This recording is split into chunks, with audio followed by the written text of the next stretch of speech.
Fala pessoal, tudo bom?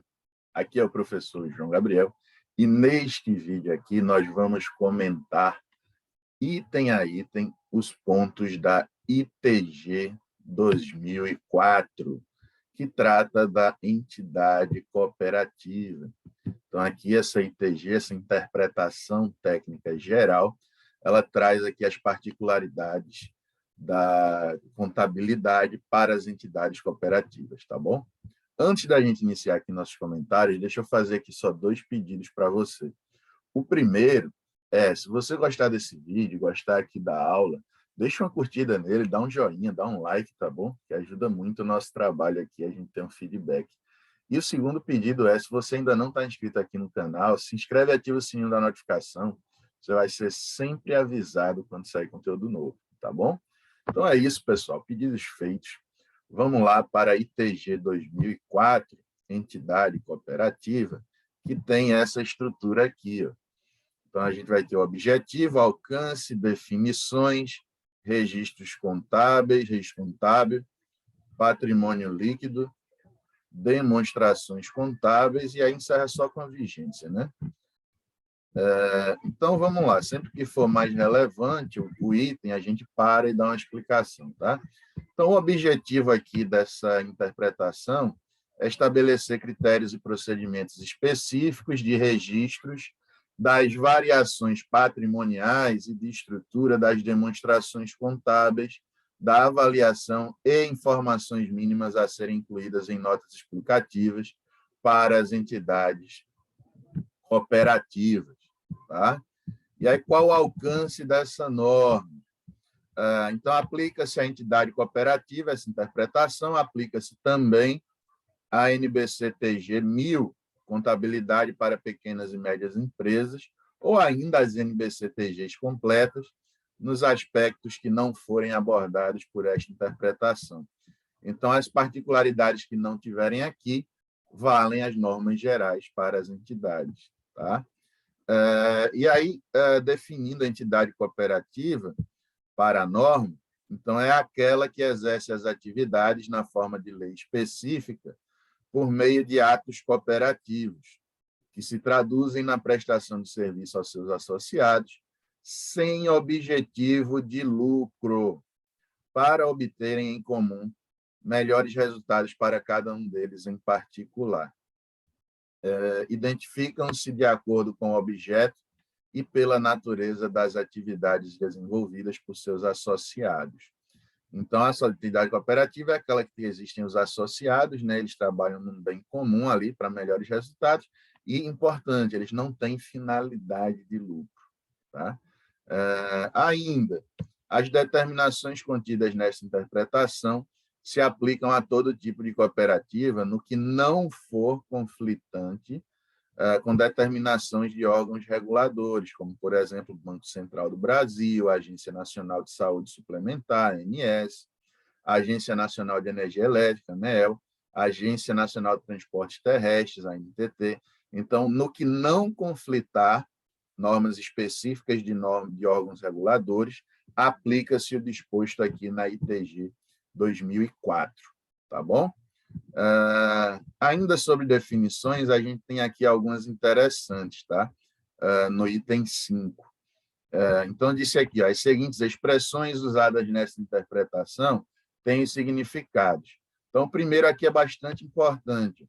Movimentação econômico-financeira decorrente de ato cooperativo é definida contabilmente como ingresso, receita, né, por conta de cooperados, e dispêndios, custos e despesas por conta dos cooperados. Então, o que seria, entre aspas, receita e despesa, a gente vai chamar aqui de ingressos e dispêndios. E isso se tiver ligação direta com os atos cooperativos. Caso não, né, é o que completa aqui, aquela originada de ato não cooperativo corresponde a receitas, custos e despesas normalmente.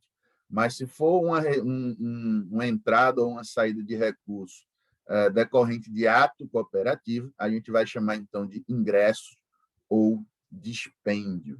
Tá? E o que é esse ato cooperativo?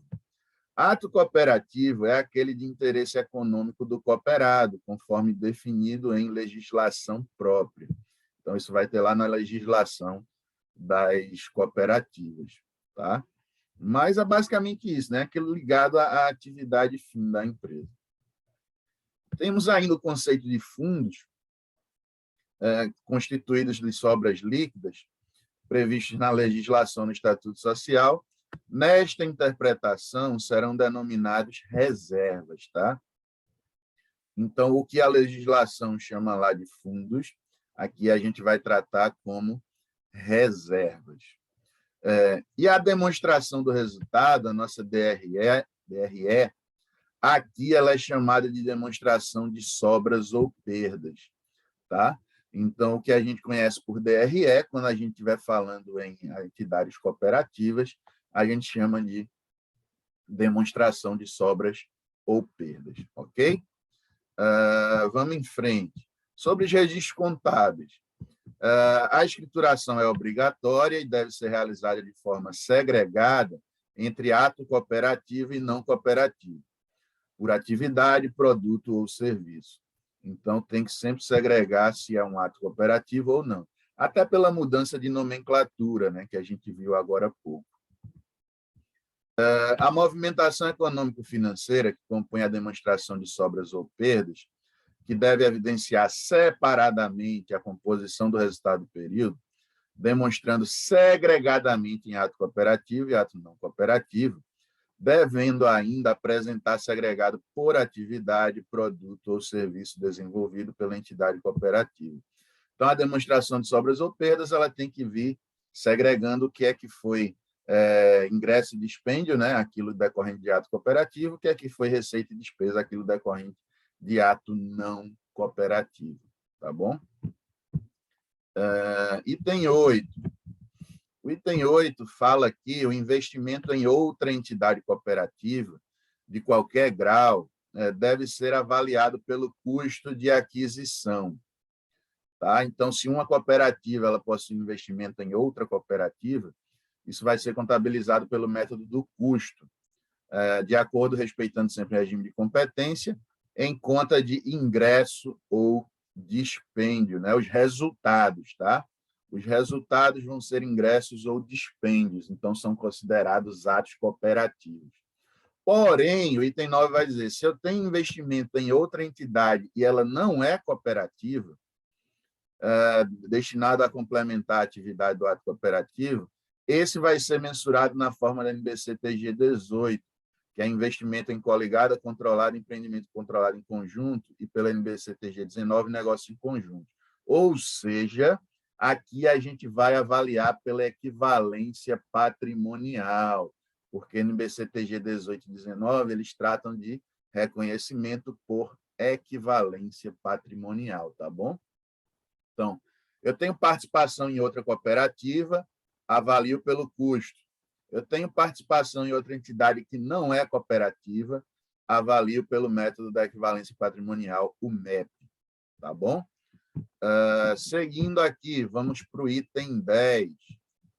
Item 10 diz que os resultados decorrentes de aplicações financeiras por investimento da sociedade em outras cooperativas, não cooperativas ou ainda instituições financeiras, devem ser reconhecidos no resultado do período e suas destinações devem ser tratadas de acordo com a norma estatutária ou deliberação da Assembleia Geral.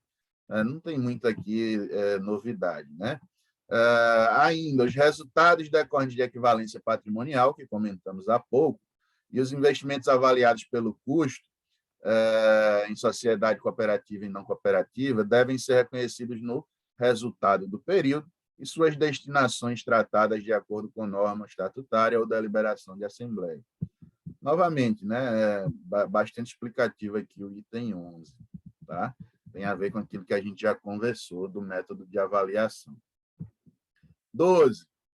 Os dispêndios de assistência técnica, educacional e social devem ser registrados em contas de resultado, respeitando o regime da competência, e podem ser absorvidos pela reserva de assistência técnica, educacional e social. É uma reserva específica chamada RATES. tá? Então, essas despesas elas podem ser absorvidas, tendo sua contrapartida, então, né, por essa reserva específica chamada RATS, ok? Ajustes de períodos anteriores, de exercícios anteriores, seguem a NBC-TG 23, políticas contábeis, mudança de estimativa e retificação de erro, ou ainda a seção 10 da NBC-TG 1000, né, para pequenas e médias empresas, que trata da mesma coisa. E, para fins de deliberação a ser tomada em assembleia, devem ser apresentados em contas destacadas no PL. Então, só avisando aqui, né, que se tiver alguma retificação, algum ajuste, separar isso, apresentar de forma destacada no patrimônio líquido da entidade cooperativa. Tá? Item 14. Os saldos de estoque, contas a receber e contas a pagar decorrente de operações realizadas com os associados devem ser apresentados em contas individualizadas que os identifiquem, podendo ser utilizados registros auxiliares. Então, valores, né, que eu tiver da relação empresa, entidade cooperativa e associados devem ser contabilizados de forma separada. Então, se eu tenho um estoque que é fruto de uma relação de um associado, eu separo do outro estoque. E por aí vai. A ideia é essa. Tá? Os produtos recebidos dos associados, com preço a fixar, devem ser registrados contabilmente em sua própria conta de estoque individualizada, desde que atenda à definição de ativo da estrutura conceitual, né, CPC 00, tá?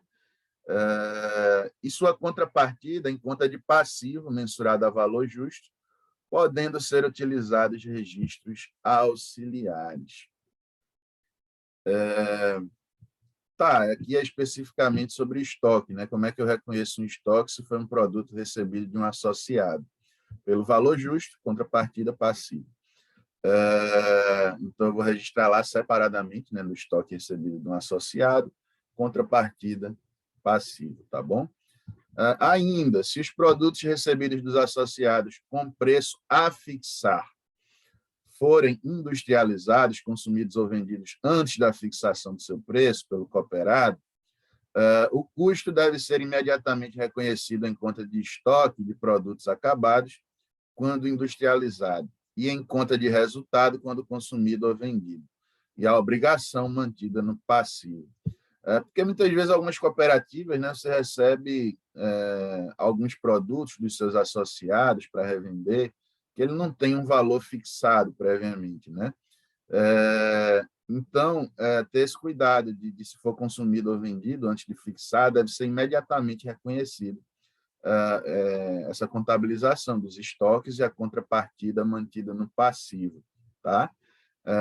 É uma complementação aqui do item 15, né? Só atenção a essa parte aqui do preço a fixar, que é isso. Muitas vezes você tem um produto ali que já é um preço, já existe um preço fixado, então ok, é fácil, né? É um lançamento de estoque normal.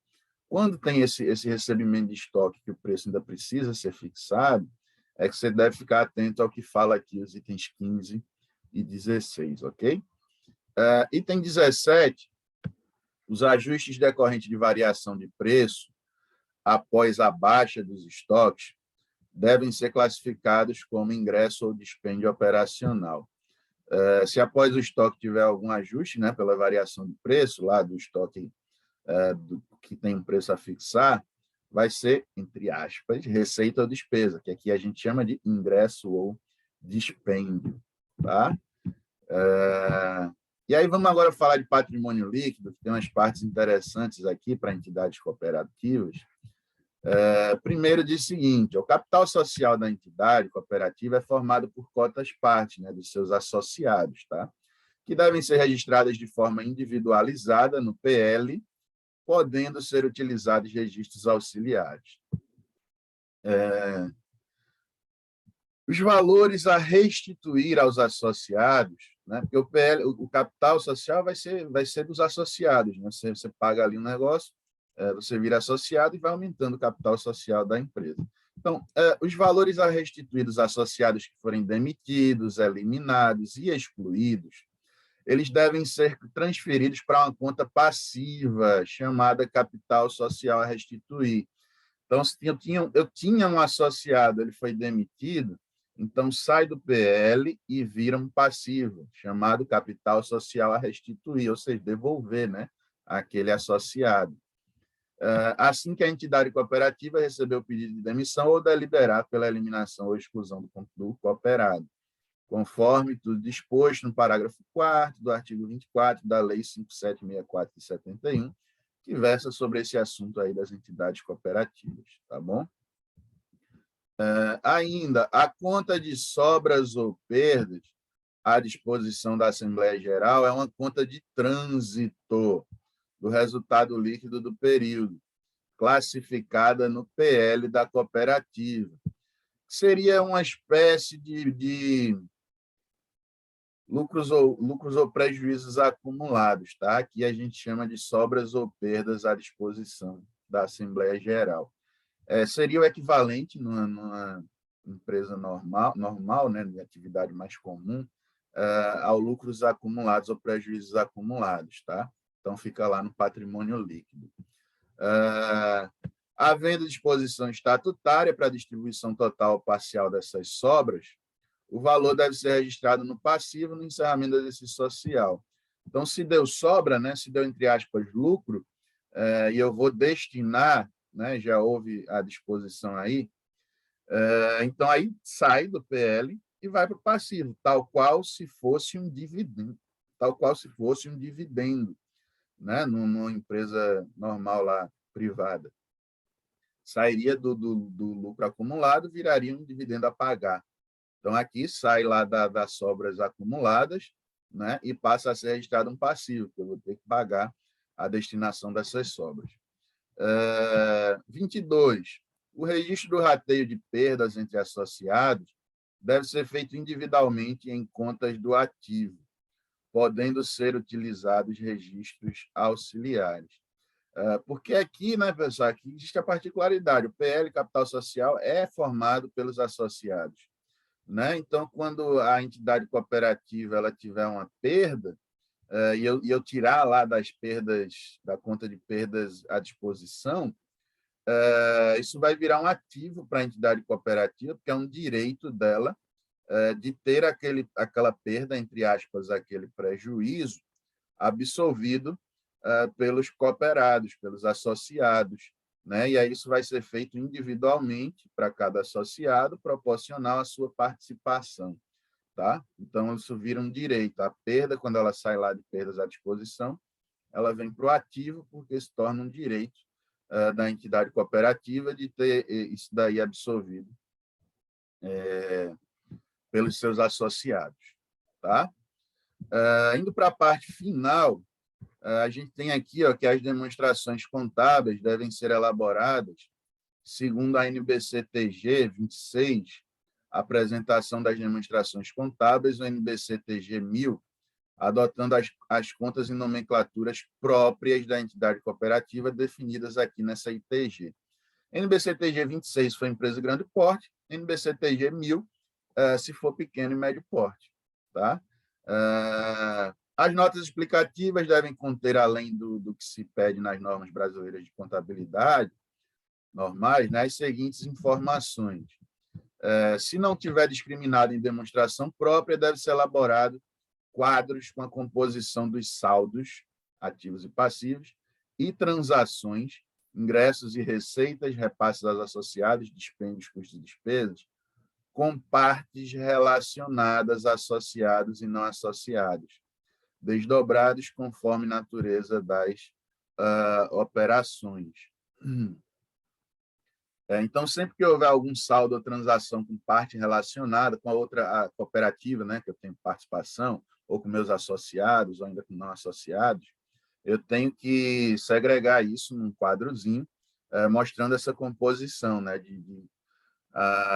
quem são essas partes onde estão havendo esse tipo de transação, tá? E conforme também a natureza das operações, tá? Então, tem que segregar a natureza e com quem essas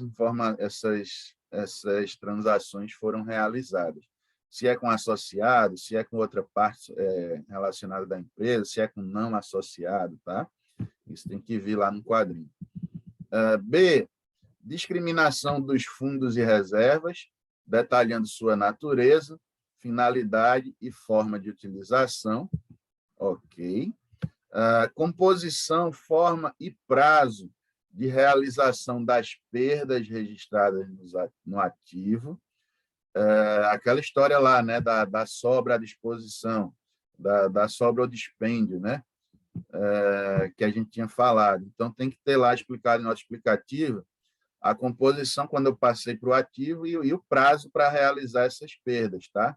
É isso daqui, ó. Deixa eu subir aqui para mostrar de novo a vocês. Aqui, né, o registro do rateio vai para o ativo, tá no item 22, das perdas, né, à disposição.